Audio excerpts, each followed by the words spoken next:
aller voir des personnes qui ont eu notre âge, qui sont passées dans le même lycée que nous et que maintenant ils font un métier que nous on a envie, bah, c'est beaucoup plus convaincant qu'une conseillère d'orientation dans un bureau à nous dire fais ci, fais ça, quoi.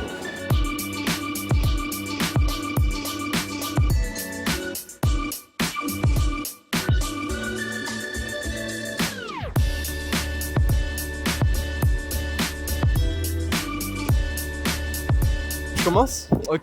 Non, ça me stresse pas. Ça stresse un peu mes parents. Donc ça me touche un peu, ça me concerne un peu. Moi, ça va sur Parcoursup, mais je suis quand même stressée de pas trop réussir mes études. Moi, je suis confiant perso. Même si j'ai pas une excellente moyenne, bah, je vais quand même essayer d'avoir le truc que je veux, sinon je vais me débrouiller autrement pour aller où je veux. Bah moi, en vrai, je suis un peu mitigé parce que comme j'ai 19 ans, ça veut dire que j'ai redoublé, donc je l'ai déjà fait. Mais ça me stresse parce que c'est tout mon avenir qui se joue là. Je suis pas très stressé, mais c'est ça qui me stresse. C'est dans le sens que j'ai l'impression que peut-être je prends un peu trop à la légère mon avenir alors que ça va venir vite. Le passage du lycée jusqu'aux études supérieures, c'est super difficile. L'année où j'étais en terminale, il y avait le film la première année qui était extrêmement stressant parce qu'il révisait dans les toilettes. Quand il faisait, peu importe ce qu'il faisait, il révisait. Donc ça me faisait super peur. Toujours été très abstrait l'orientation pour moi. C'est normal d'être dans le flou et c'est ok, il faut accepter ça. Alors pour être tout à fait honnête, je ne trouve pas que l'accompagnement sur l'orientation a été très développé à mon époque. Moi, je vais aller en STAPS. Moi, STAPS également, mais c'est plutôt pour aller vers kiné. Moi, médecine. Moi, c'est faire une passe ou une LAS, c'est dans la médecine. Moi, j'hésite entre licence architecture, urbanisme ou un peu commerce ou économique.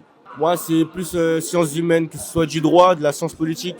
Pourquoi pas aussi du journalisme, pour aller vers du journalisme sportif. Peut-être architecture, économie. Après, je suis pas très bon en maths. C'est vrai que je me suis orientée dans l'enseignement parce que c'est de famille en fait.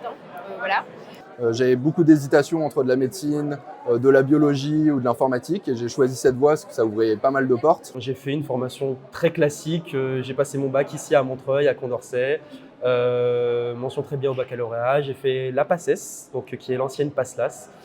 Même après les 30 premiers jours en DUT, j'ai eu beaucoup de doutes et je ne savais pas si je voulais vraiment continuer. J'ai décidé de continuer, ça m'a vachement plu de par les différents métiers que ça offre. Et puis sans redoublement, j'ai fait toutes mes années de médecine, quoi. C'est vraiment le parcours très classique. Moi, j'ai pas eu cette chance. Moi, on me proposait pas des forums obligatoires quand j'étais au lycée.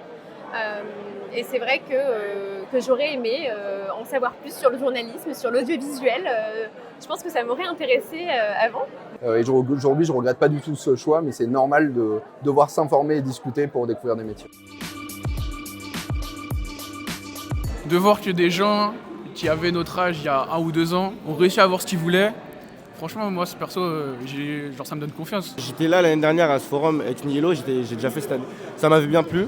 Et cette année, encore une fois, c'était pas mal. Il y avait plein de gens et des gens que je connaissais et c'était intéressant parce que du coup, on voit leur parcours et c'est assez inspirant en vrai. Et en vrai, je trouve que c'est plus simple de parler à des gens de notre âge parce que c'est plus notre catégorie.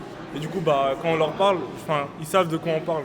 Alors que les profs, ça remonte un peu pour eux et même ça a changé le système éducatif, etc. Alors c'est ma première expérience sur ce salon et je suis hyper content de voir autant de jeunes qui sont engagés pour découvrir des métiers. Moi, je vois une énorme différence en fait que quand on s'oriente, quand on est face à ces étudiants-là, nous qui sommes nous-mêmes étudiants, on a fait des erreurs dans notre parcours.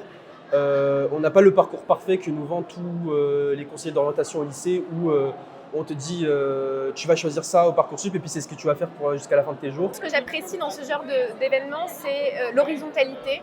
On est tout de suite, on a des élèves qui viennent instinctivement vers nous, qui nous demandent, qui nous posent des questions de façon assez spontanée. Je pense que c'est important d'avoir un lien avec des personnes qui ont eu quasiment le même parcours scolaire dans la même ville. En plus, c'est à domicile. Leur parler de nos expériences, de toutes les conneries qu'on a pu faire quand nous on était à leur place, je trouve que c'est un super argument pour éviter qu'ils refassent les mêmes conneries ou en tout cas qu'ils s'y soient préparés et qu'ils ne soient pas fermés à l'esprit aussi de se réorienter parce que je sais que c'est aussi une grosse source de stress. J'ai l'impression qu'en fait ils nous observent comme des adultes professionnalisés et en fait ils n'ont pas conscience vraiment qu'on a eu le même parcours qu'eux et qu'on est passé par les mêmes étapes qu'eux, par les mêmes difficultés qu'eux.